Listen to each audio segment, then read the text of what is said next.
Have you ever wondered what happens when a woman who is constantly overlooked decides she's had enough? This isn't a fairy tale. This is a story about the brutal, glittering world of New York's elite. It's about a devoted wife, Catherine, who was dismissed for her simple clothes and quiet nature. It's about her millionaire husband, Jonathan, and his flashy mistress, Tiffany, who thought they held all the power. But they made one fatal mistake. They chose to humiliate her in public. What they didn't know was that they weren't pushing her down. They were unleashing a storm. Stay with me as we uncover how one cruel laugh at a coffee shop led to a takedown so spectacular, so public, it left a millionaire frozen in his tracks as the cameras flashed on the woman he never truly saw. The silence in the Davenport penthouse on Park Avenue was a specific kind of silence. It wasn't peaceful. It was heavy-weighted with unspoken words and the ghost of laughter from years long past. It was the silence of a museum after hours filled with priceless objects that no one was allowed to touch, including each other. Catherine Davenport, wife of real estate magnate Jonathan Davenport, had become one of those objects. At 42, Catherine had a gentle beauty that was easy to miss, like a watercolor painting in a gallery of neon art. Her hair, the color of warm honey, was usually pulled back in a simple, elegant knot. She wore clothes that were well made, but understated cashmere sweaters in shades of cream and grey tailored trousers and sensible Belgian loafers. She didn't dress to be noticed.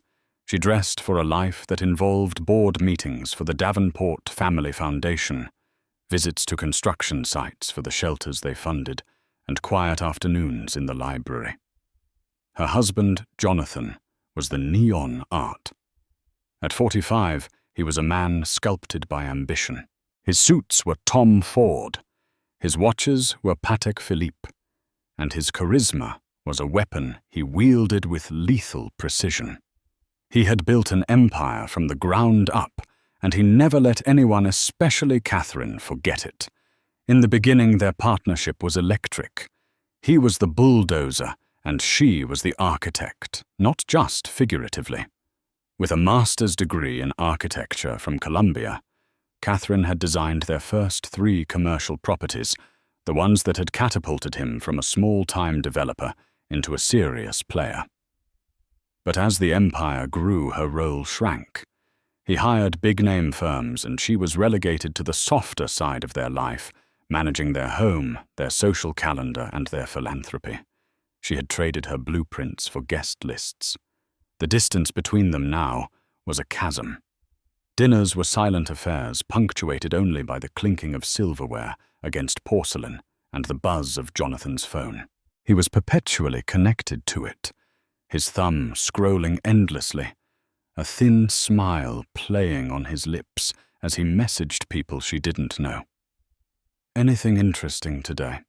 Catherine asked one Tuesday evening, her voice soft, trying to breach the wall. The city lights twinkled below them, a sea of diamonds they could see but not feel. "Just work," Jonathan replied, not looking up from his screen. "Closing the Hudson Yards deal. It's a monster." "That's wonderful, Jonathan. I know how hard you've worked on that." She remembered the initial plans, the zoning challenges. She had opinions, ideas, but he hadn't asked for them in years. He just grunted in response. A notification chimed. He smiled again. Catherine's heart did a familiar, painful squeeze. She knew. She didn't have proof, but she knew. It wasn't just work. There were signs, little cuts that bled slowly. A credit card statement with a charge from Cartier for a love bracelet she never received. The scent of a cloying, unfamiliar perfume. Baccarat Rouge, $5.40. A scent worn by every aspiring socialite in the city on his suit jackets. His late nights that stretched into early mornings, explained away as investor dinners. The worst part was his casual cruelty, the way he had started to look through her. Last week, they were supposed to attend a benefit for the New York Public Library. She had come out in a perfectly lovely navy blue gown by Carolina Herrera. He had looked at her, his eyes scanning her from head to toe with a flicker of disappointment. "Is that what you're wearing?" he'd asked, adjusting his own bow tie. "It's a bit librarian, isn't it?" "Fitting, I guess." The comment had stung more than he could ever know. Not because it was about the dress, but because it was about her. He saw her as plain, predictable safe. The woman who managed the money he donated to libraries. The librarian. He had forgotten the woman who once climbed scaffolding with him in her work boots, her face smudged with dirt, her eyes alight with shared dreams. She retreated further into her shell, into her work at the foundation. It was the one place where her mind, her skills were still valued. She oversaw budgets, approved grants, and met with people whose lives were genuinely changed by their work. It was meaningful. It was real. It was everything her marriage was not. One afternoon, sorting through mail in their shared home office, a thick cream-colored envelope slipped from a stack of Jonathan's financial journals. It wasn't sealed properly. A photograph peeked out. Her hands trembled as she pulled it out. It was Jonathan on a yacht. The sun was brilliant, the water a shocking blue. His arm was around a young woman no older than 25. She was all long, bleached blonde hair, pouty lips, and a body that was honed by a personal trainer and displayed in a tiny string bikini. The woman was laughing, her head thrown back. In another shot, she was kissing Jonathan's cheek, her hand resting possessively on his chest. On the back of the photo, written in a loopy, immature script, were the words, J&T forever. The Hamptons. T. Tiffany Monroe. Catherine knew the name. A C-list model and social media influencer whose entire online presence was a curated performance of wealth she didn't possess. She'd seen Jonathan like her photos. She had told herself it was meaningless.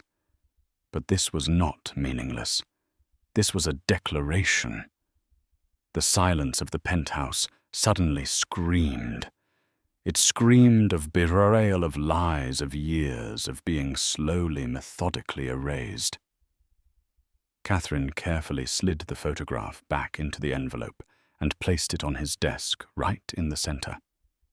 She didn't cry. The time for tears was over. The chill that settled in her bones was not one of sadness, but of ice. The architect in her mind began to stir. An architect doesn't just mourn a condemned building. She starts drawing the blueprints for a new one. The tipping point.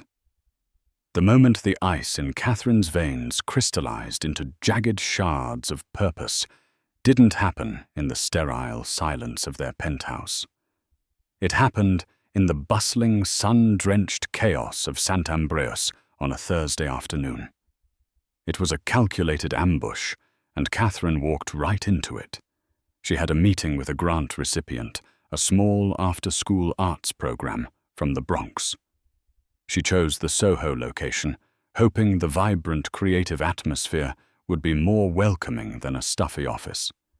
She was early dressed in her usual manner, a simple black turtleneck, grey flannel trousers, and her comfortable loafers. Her mind was on budgets and program outcomes, not on the viper's nest she was about to enter. As she ordered a cappuccino, a voice, sharp and saccharine, cut through the cafe's chatter. "Oh my God, Johnny, look who it is!" Catherine turned. There at a prime corner table was Jonathan. He looked startled, a deer caught in headlights. And next to him, clinging to his arm, was Tiffany Monroe.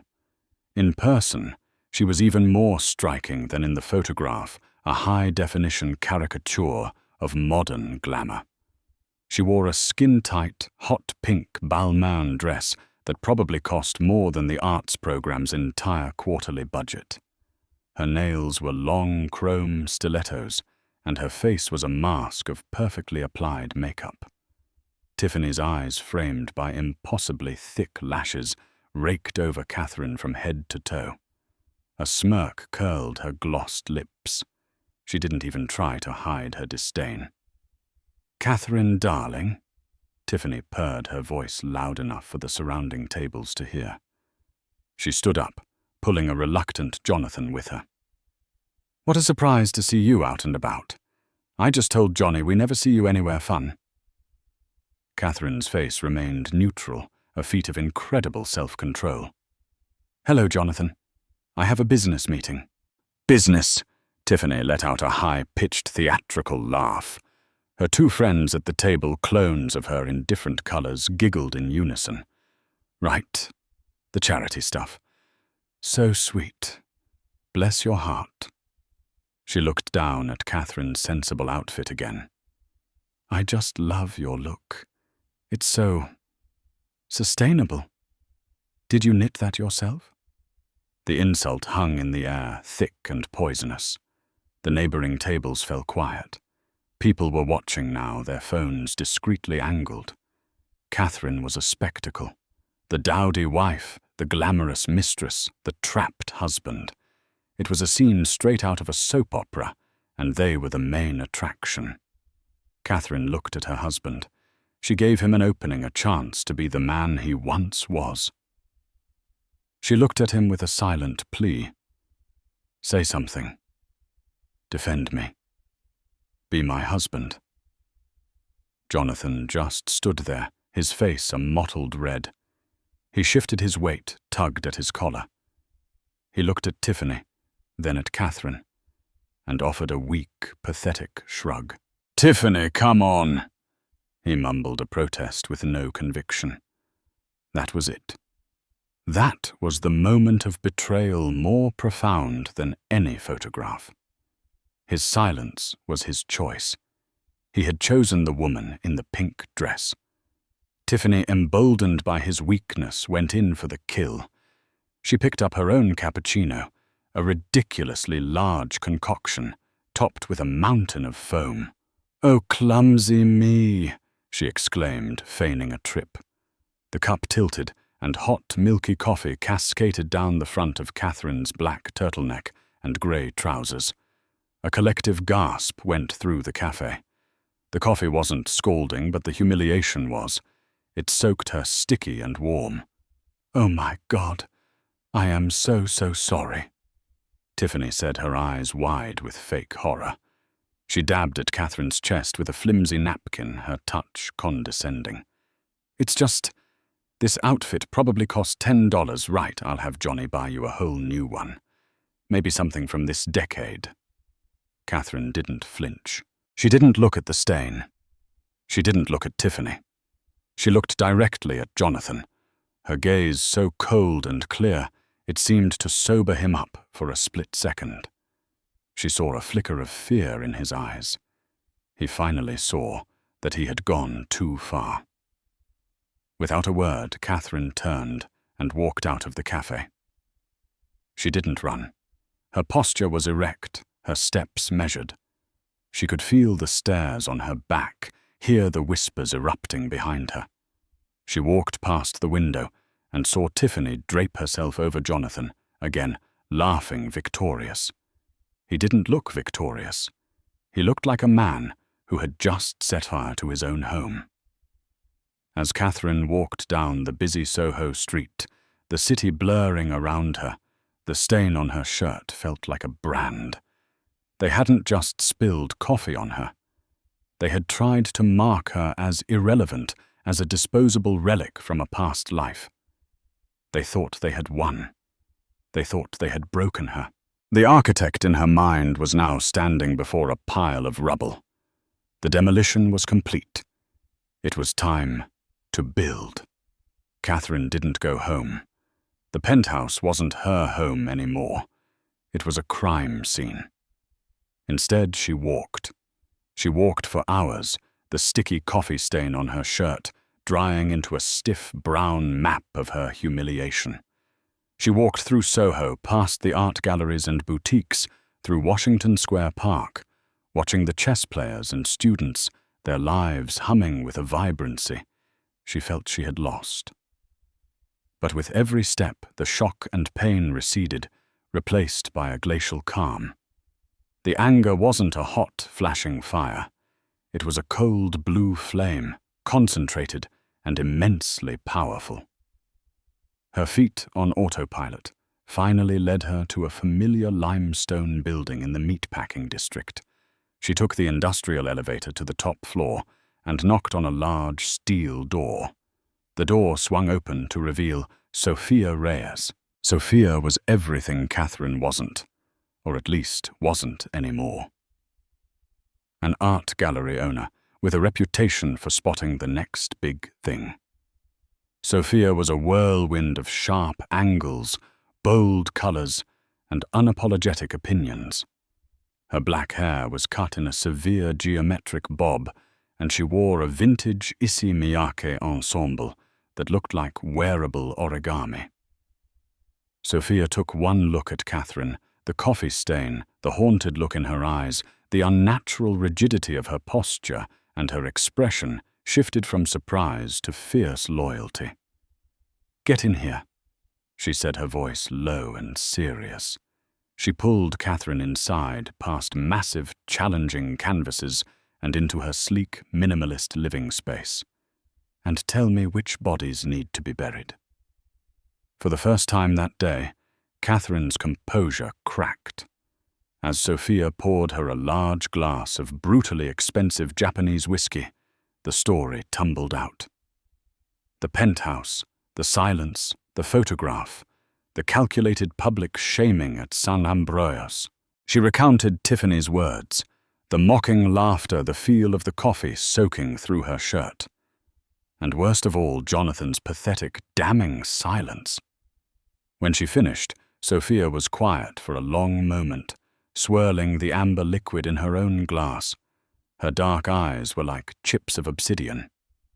"Good," Sophia said finally. Catherine looked up, confused. "Good." "Yes, good. It's done. The slow poisoning is over. Now it's just a clean break. He burned the bridge, Catherine. Now you get to salt the earth so nothing ever grows there again." Sophia leaned forward, her intensity magnetic. "The question is, what do you want to do about it? We can make him pay. And I don't just mean money. Any decent lawyer can get you the money. I'm talking about making him understand on a cellular level what a catastrophic mistake he just made." A flicker of the old Catherine, the cautious, gentle Catherine, surfaced. "I don't know, Sophia. I just want to be done with it." "No," Sophia countered sharply. "That's what he wants. He wants you to crawl away quietly with a settlement and disappear, so he and that Botoxed Barbie can play lord and lady of the manor. Is that the ending you want for your story? The librarian gets sent away with some hush money? Hell no. You were the architect of that empire. Cat, you designed the foundation. It's time to remind him that the person who designs the foundation also knows exactly where all the load-bearing walls are." The whiskey, or perhaps Sophia's words, sent a welcome fire through Catherine's veins. "Load-bearing walls?" Catherine repeated, a ghost of a smile touching her lips. The metaphor resonated deep within her. She knew everything. She knew where the money was funneled, which offshore accounts held the real profits, which deals were greased with favors that bordered on illegal. She had been a silent, observant partner for 2 decades. "Exactly," Sophia said, her eyes gleaming. "He and that little tramp attacked you on their chosen battlefield public image, status, and appearance. So we will not fight them in a courtroom, not at first. We will fight them on that insane battlefield. We will stage a public execution of their social standing. We're going to dismantle them piece by piece in front of everyone. The plan began to form a set of blueprints in Catherine's mind, clearer than any she had drawn before. It wasn't just about revenge. It was about reclamation, reclaiming her name, her story, her power. First, Sophia said, pacing now, we need a shark, not just a lawyer, a weapon. I know a woman, Genevieve Dubois. She's French, discreet as a confessional, and twice as terrifying. She specializes in divorces for people who have countries, not bank accounts. Second, Sophia continued, pointing a finger at Catherine, we start your relaunch. This isn't a makeover, Cat. This is a rebranding. We need to reintroduce Catherine Davenport to the world, not as the quiet wife, but as the woman she was always meant to be. And third, Sophia grinned a dangerous, thrilling expression. We need a stage, the perfect store for the final act. Catherine's mind immediately went to the upcoming Legacy Gala, the most important social event of the year. It was hosted by the Davenport Family Foundation, her foundation, an event she had personally organized for the last decade. It was in 6 weeks. Jonathan would be there. He would be the guest of honor, celebrated for his philanthropy. And he would undoubtedly have Tiffany on his arm, showing her off as his future. The Legacy Gala. Catherine said, her voice no longer soft, but honed to a fine point. Sophia's grin widened. Perfect. The scene of the crime. He wants to be celebrated as a man of legacy. Fine. We'll be there to show everyone exactly what kind of legacy he's building. Catherine looked down at her stained shirt. She was no longer ashamed of it. It was a reminder, a relic from a past self. She took the glass of whiskey and drained it in one smooth motion. The blue flame inside her burned brighter. The architect was back at the drafting table. The next 6 weeks were a masterclass in controlled demolition and strategic reconstruction. Catherine moved out of the penthouse that night, taking only her personal documents, her laptop, and a few sentimental items. Sophia had an empty loft apartment in Tribeca, owned by an artist client, currently on residency in Berlin. It was sparse with concrete floors and vast windows overlooking the Hudson River. It was a blank canvas, and it was perfect. The first order of business was the meeting with Genevieve Dubois. Her office wasn't the ostentatious glass and chrome affair of most corporate law firms. It was a discreet, elegant brownstone on the Upper East Side, filled with antique books and modern art. Genevieve herself was in her late 50s, with silver hair swept into a perfect chignon and eyes that missed nothing. She wore a Chanel suit with the ease of a woman who was born in it. Catherine, accompanied by Sophia, laid out the entire history of her marriage, from the early collaborative days to Jonathan's infidelity and the public humiliation. She didn't cry or waver. She presented the facts, including the financial intricacies she had memorized over the years. He has at least 3 shell corporations registered in the Cayman Islands. Catherine explained, her voice steady. They're used to purchase art and other assets, keeping them off the official books. I have the account numbers.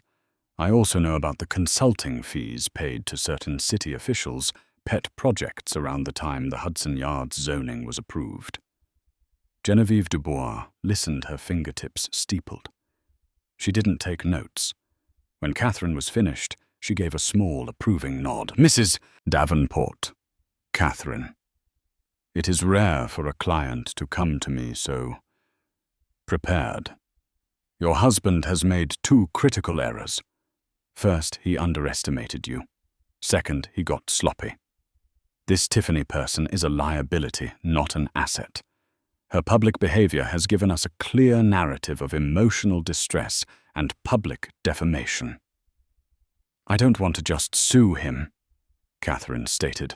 I want full dissolution of our shared assets control of the foundation which bears my family name as well, and I want it done in a way that he cannot recover from reputationally. An annulment of his public persona, Genevieve said, a flicker of a smile on her lips. A specialty of the house. We will file quietly, prepare our case, and serve him when it will have the maximum possible impact. You leave the legal and financial warfare to me. Your job, she said, her sharp gaze meeting Catherine's, is to become the woman he is terrified of losing. That became Catherine's mantra. The rebranding was not about becoming someone new. It was about excavating the woman who had been buried alive. The process was grueling and holistic. Her days started at dawn with a personal trainer, a former Israeli Special Forces soldier. Sophia knew who pushed her through punishing workouts that rebuilt not just her body, but her mental fortitude. The physical pain was a cleansing fire, burning away the years of quiet resentment. She stopped dressing to be invisible. Sophia took her not to the big department stores, but to private showrooms of designers who appreciated structure and form. She wasn't buying trends. She was investing in armor. Sharp, tailored suits from the Row architectural dresses by Roxanda, powerful coats by Max Mara. Her color palette shifted from muted grays to bold jewel tones, blacks and whites. She cut her honey blonde hair into a sophisticated shoulder-length style that framed her face and highlighted her strong jawline. But the most significant change was internal. She re-engaged with her first love, architecture. She spent afternoons at the MoMA and the Met, not as a patron's wife, but as a student sketching, studying, and feeling that old passion reignite. She started working on a proposal for a new type of community, housing a project she had dreamed of years ago, blending sustainable design with social impact. Her mind, sharp and analytical, came alive. People began to notice. When she attended a small gallery opening with Sophia, heads turned. The whispers weren't of pity, but of curiosity. Who is that? The woman who moved with such confidence, who spoke about art and urban planning with such authority, could not possibly be the same person as Jonathan Davenport's mousy wife. Jonathan, meanwhile, was oblivious. He had tried calling her a few times after the café incident, leaving rambling, self-pitying voicemails. Kat, you're overreacting. Tiffany is just young. She doesn't know better. Come home. Let's talk about this. When she didn't respond, he seemed to take it as a victory. He grew bolder, appearing all over town, with Tiffany cementing her status as his official partner. He was an emperor without clothes, and the entire city was watching, waiting for the punchline. He thought Catherine was hiding, licking her wounds. He had no idea she was forging a sword. The centerpiece of the plan, the masterstroke of their strategy, was what Sophia called the dress. It couldn't be just any dress. It couldn't be bought off a rack, no matter how exclusive. It had to be a statement, a piece of art, a declaration of war, woven from silk and thread. There's only one person who can do this, Sophia had declared one evening in the Tribeca loft, surrounded by Catherine's architectural sketches. Antoine Dubois. The name was legendary in the fashion world, and yet almost unknown outside of it. Antoine Dubois was Genevieve's estranged younger brother, a reclusive couturier who had walked away from the helm of a major Parisian fashion house a decade ago. He despised the commercialism and celebrity culture that had infected his craft. He now worked from a private unlisted atelier in Paris, creating one-of-a-kind pieces for a handful of clients he deemed worthy royalty, art patrons, and women of immense quiet power. He never gave interviews, and his creations were never photographed for magazines. To wear an Antoine Dubois was to belong to the most exclusive club in the world. Getting to him was nearly impossible, but Genevieve made the call. It was a tense, clipped conversation in French, but the result was a plane ticket to Paris for the following week. Catherine arrived at a nondescript address in Le Marais. The atelier was stark and white, filled with bolts of incredible fabric and the quiet hum of sewing machines from a back room. Antoine Dubois emerged. He was a tall, severe-looking man in his 60s with piercing blue eyes and a cloud of white hair. He looked at Catherine not as a potential client, but as a problem to be solved. "My sister says you need a dress for an execution." He said his English perfect with no hint of warmth. "Whose?" "My husband's," Catherine replied without missing a beat. "And the woman he's trying to replace me with." Antoine studied her for a long moment. He walked around her, observing her posture, the way she held her hands, the new confidence in her eyes, clashing with the lingering shadows of her past. "He made you feel invisible," he stated. "It wasn't a question." "Yes. And this other woman, she is loud." "Visually and audibly," Catherine confirmed. He nodded slowly. "Then we will not fight her with noise. We will fight her with silence. The kind of silence that commands a room. When you enter, the noise must stop. Your dress will not shout. It will absorb all the light and all the sound. It will be a black hole of elegance." For the next 2 days they worked. It was less a fitting and more an architectural consultation. He didn't just measure her body. He measured her spirit. He asked about her past, her dreams, her renewed passion for design. He looked at the sketches she had brought with her. "You understand line and structure," he noted, impressed. "This is good. A dress is not a decoration. It is a structure that you inhabit." He selected a fabric that seemed impossible, a deep, starless sky-black silk gazar, a material that was both rigid and ethereal, capable of holding a dramatic shape while seeming to float. The design they conceived was a masterpiece of minimalist drama. It was a column gown, stark and severe from the front, clinging to her newly toned form. But the back was an explosion of architectural genius.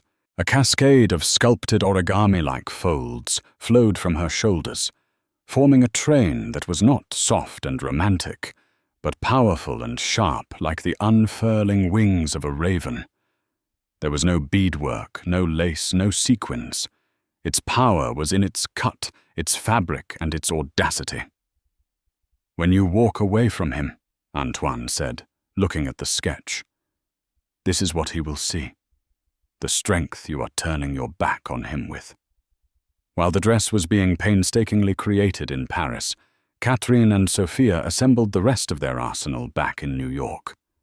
Sophia worked her connections, ensuring a select group of photographers from Getty Images and top-tier publications, not just the usual paparazzi, would be at the Legacy Gala, tipped off that a major story was about to break. They weren't told only that it centered on the Davenports and that they should focus on Catherine's arrival. Catherine, meanwhile, worked with Genevieve's forensic accountants, creating a pristine, undeniable portfolio of Jonathan's financial malfeasance. Genevieve prepared the divorce papers, a document of brutal surgical precision that would strip him of 50% of the empire, and most importantly petition for full control of the foundation to be handed over to Catherine, citing gross mismanagement and reputational damage caused by the co-defendant, a line item under which they would list Jonathan's illicit activities. The final piece was the serving of the papers. "At the gala?" Catherine had asked. "Precisely," Genevieve had confirmed via a video call. "In the middle of his moment of triumph. We will not have a grubby process server do it. I have a junior associate impeccably dressed, who will deliver the package to him personally right after you have made your entrance. The cameras will be there to capture his reaction. The day before the gala, a large, unmarked crate arrived from Paris. Inside, nestled in layers of tissue paper, was the dress. Catherine touched the silk gazar. It was cool and smooth, holding an energy all its own. It was more than a dress. It was her weapon, her armor, and her flag of liberation all in one. The stage was set. The players were in position. The architect was ready to watch her old life be demolished. The night of the Legacy Gala arrived with the electric hum of a New York City grand event. Lincoln Center was a vessel of light and sound, a beacon for the city's wealthiest and most powerful. Inside the grand hall, the air was thick with expensive perfume, the murmur of powerful deals being made, and the clinking of champagne flutes. It was a parade of status, a peacock display of the highest order, and at its very center, Jonathan Davenport was holding court. He stood near the base of the grand staircase, a triumphant Roman emperor in his domain. The gala was the culmination of his public image, the benevolent billionaire, the man of taste and influence. He was giving an interview to a reporter from a major financial network, a broad, confident smile fixed on his face. "It's not about writing checks," he said smoothly, the camera's red light glowing. "It's about a strategic vision for the future, a legacy of giving back." On his arm, practically fused to his side, was Tiffany Monroe. She was a vision in fire-engine red Versace, a dress so aggressively loud it seemed to shout its price tag. Dripping in borrowed diamonds from Harry Winston, she preened for any camera that swung her way. She had rehearsed this night for weeks. This was her coronation. While Jonathan spoke to the reporter, she leaned in conspiratorially to a well-known society columnist. "It's just such a relief for Jonathan to have a partner who truly appreciates this world," Tiffany whispered, her voice carrying. "His wife, Catherine, she was always more comfortable in a library. So drab. He needs someone with sparkle, you know." The columnist scribbled furiously, a gleam in her eye. Jonathan, having finished his interview, wrapped his arm around Tiffany's waist, pulling her close. He hadn't heard from Catherine in weeks, save for that one cold email confirming her departure. He'd interpreted her silence as surrender, a quiet retreat into irrelevance. He felt a pang of something, not guilt, but a smug sense of justification. He had made the right choice. He had chosen vibrancy, youth, and adoration. He was untouchable. It was precisely 8:30 p.m., outside amidst the chaos of black cars, a single, unbranded, matte black Audi A8 sedan purred to a stop. It was so understated, it was almost invisible. The veteran photographers from Getty and Associated Press, the ones Sophia had personally contacted, suddenly tensed. They subtly shifted their positions, moving away from the reality TV star, posing endlessly, and aimed their long lenses at the sedan's back door. They smelled blood in the water. A collective intake of breath, a sudden surge of flashes. The door opened. A single elegant leg emerged, followed by a figure that seemed to absorb the chaotic light around it. As Catherine Davenport rose from the car, a hush fell over the press line. The woman before them was not the one from the society pages of yesteryear. This was someone new, someone formidable. At the top of the grand staircase inside, she paused. It was a deliberate, theatrical beat. The chatter in the hall, which had been a constant roar, faltered. A few heads turned, then a few more. A wave of silence began to spread from the entrance, moving through the crowd like a contagion, silencing conversations mid-sentence. And then they saw her. Catherine was an apparition of black and white. The Antoine Dubois creation was a slash of absolute darkness against the glittering gold of the hall. It didn't sparkle. It drank the light its deep silk gazer, making every other sequined gown in the room seem suddenly desperately garish. The stark column of the front was a testament to minimalist perfection, outlining a figure honed by discipline and resolve. Her hair was sleek. Her makeup was a study in contrasts. A pale, flawless face, a dark, dramatic eye, and a neutral lip that conveyed seriousness, not seduction.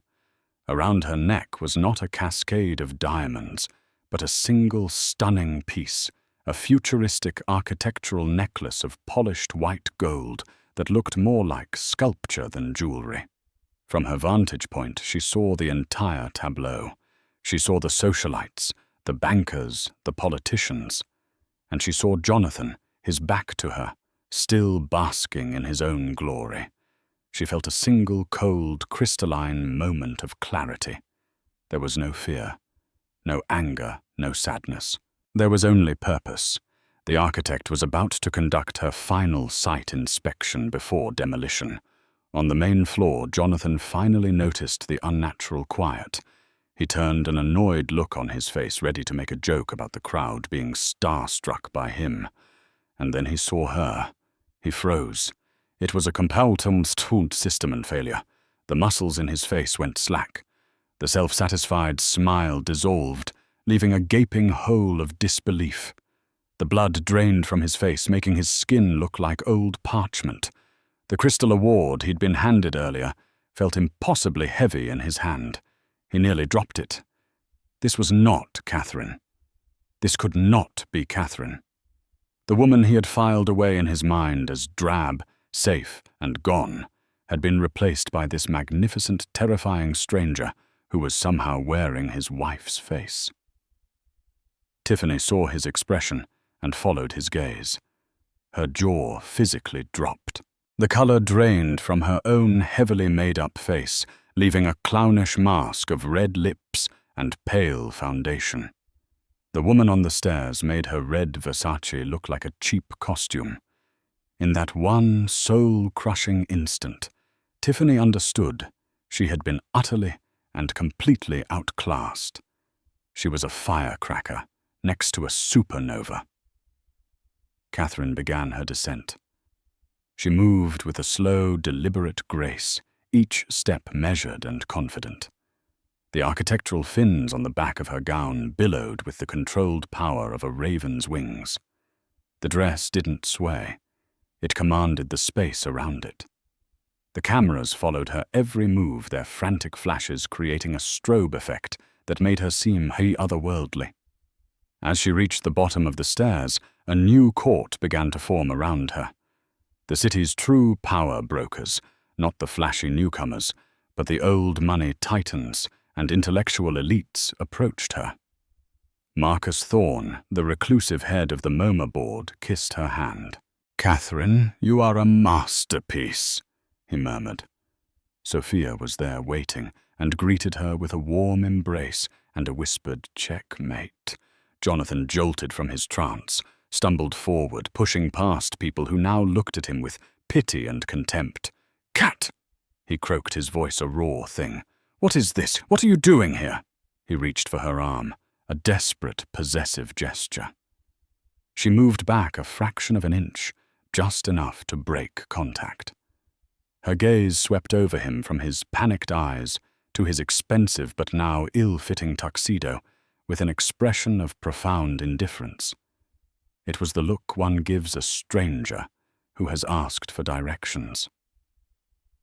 "I believe this is my gala, Jonathan," she said, her voice calm and cool, yet carrying with absolute clarity. "I'm here to oversee my foundation's work." My foundation. The emphasis was a stiletto to his ego. Before he could form a reply, a polished young man in an impeccably tailored suit stepped between them with a polite smile. "Mr. Davenport," he asked, his voice deferential. "A package for you.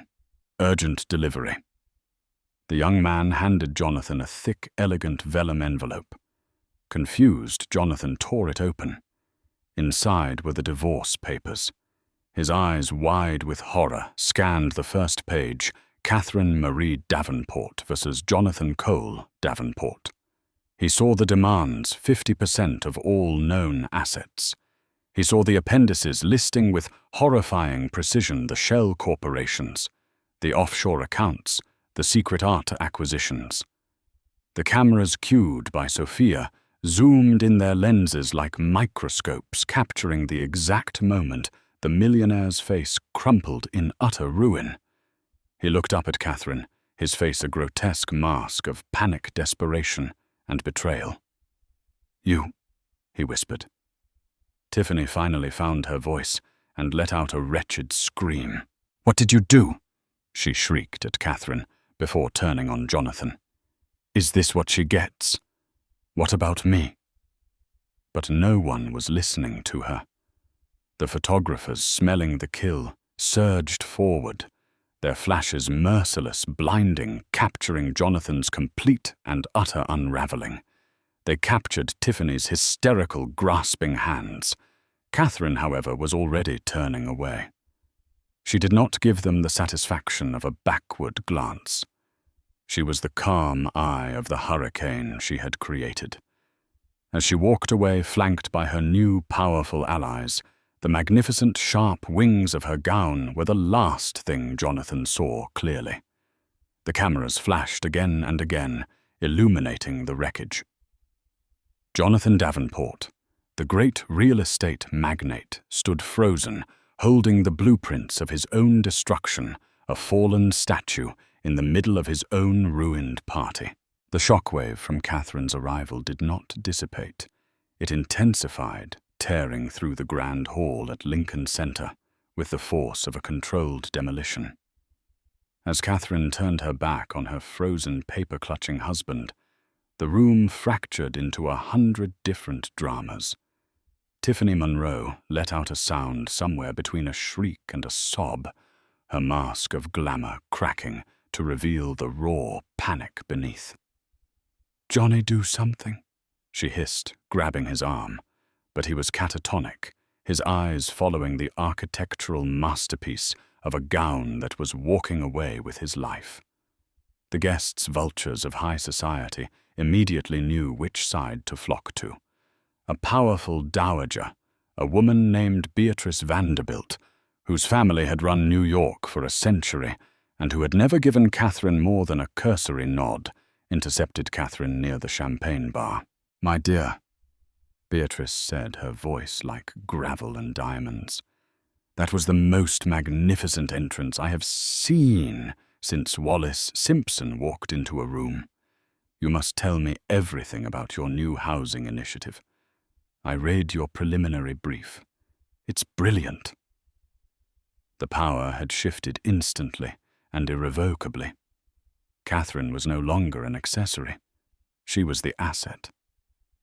Jonathan finally snapped out of his stupor and lunged after her, pushing past a startled waiter. "Catherine, we need to talk." "You can't do this," he pleaded, his voice cracking. Sophia stepped in his path, a formidable shield in her avant-garde attire. "I believe she can, Jonathan," Sophia said, her voice dangerously pleasant. In fact, she just did. "I'd advise you to read page 12. It's the section about your Cayman Island accounts. I hear the BVI is lovely this time of year, if you need a place to hide." Defeated Jonathan staggered back, his face ashen.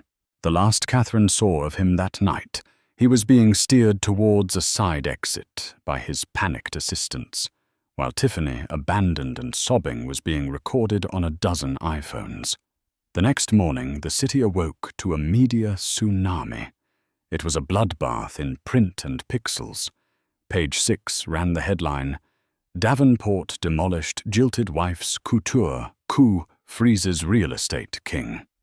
The New York Times style section ran a full-length feature, not on the gala, but on the return of Catherine Davenport, complete with archival photos of her as a young, brilliant architect, and ending with the stunning Getty images from the night before. They called her dress a weapon of mass seduction and subtraction. Her story was on every morning show, every blog, every feed. She was no longer a victim. She was an icon of empowerment, an overnight legend. Jonathan's attempts to reach her were pathetic. He sent a long, rambling email at 3 a.m., a digital Gethsemane of self-pity and blame, to catdavenport@gmail.com. Subject: What have you done? Cat: I don't understand. After everything I've given you, a beautiful home, a life anyone would kill for, and you do this. You humiliate me in front of everyone. For what? Because of Tiffany. She's a kid. She's nobody. It was just a distraction. You were always the one, my partner. You're my wife. This lawyer of yours is insane. These demands, they'll ruin me.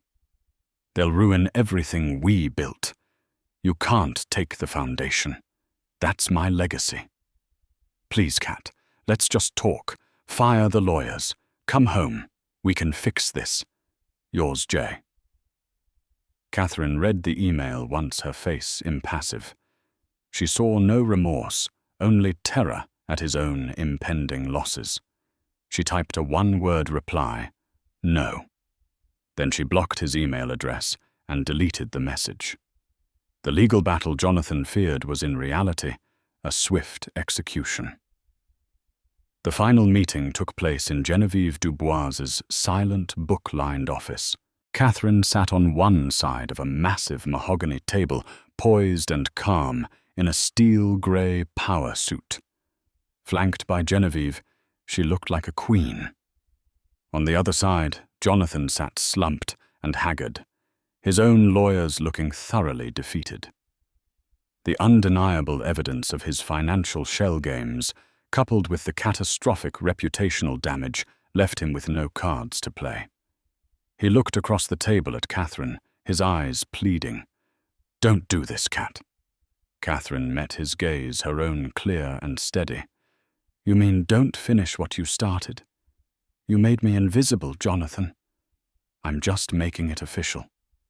She took the pen Genevieve offered her, and with a firm, steady hand signed the documents that cleaved their lives and fortunes in two.